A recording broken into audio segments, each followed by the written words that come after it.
Le premier à avoir lancé l'alerte est un navigateur américain, Charles Moore. En 1997, ce marin dénonce la présence d'une quantité particulièrement importante de morceaux de plastique au cœur de l'océan Pacifique Nord, sur une zone de près de 3,5 millions de kilomètres carrés, soit 6 fois la taille de la France. Il parle alors d'un continent de plastique. Par la suite, en 2010, une nouvelle plaque de déchets d'une taille comparable est découverte dans l'océan Atlantique Nord cette fois. On pourrait s'étonner que cette pollution soit passée si longtemps inaperçue, mais en réalité, le terme de continent de plastique, qui a beaucoup été repris car il a le mérite de frapper les esprits, est un petit peu trompeur. Cette formulation laisse imaginer des amas de déchets solides, compacts, flottant sur l'eau.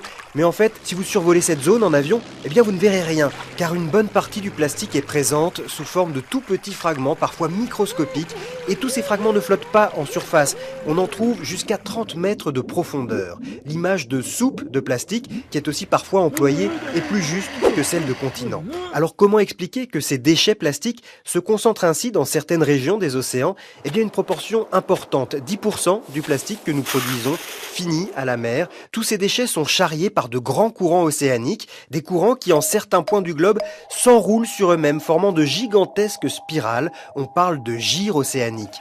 Les déchets se retrouvent alors piégés dans ces gyres.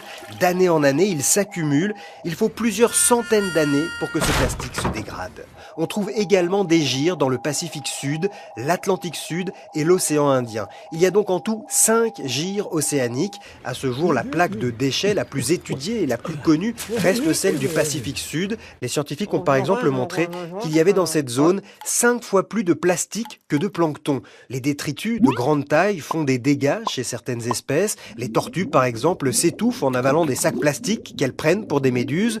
D'autres animaux s'en mêlent ou se blessent avec ces débris. Et les petits fragments présentent eux aussi un danger pour les écosystèmes. Ils sont ingérés par des petits poissons chez qui ils provoquent suffocation et empoisonnement.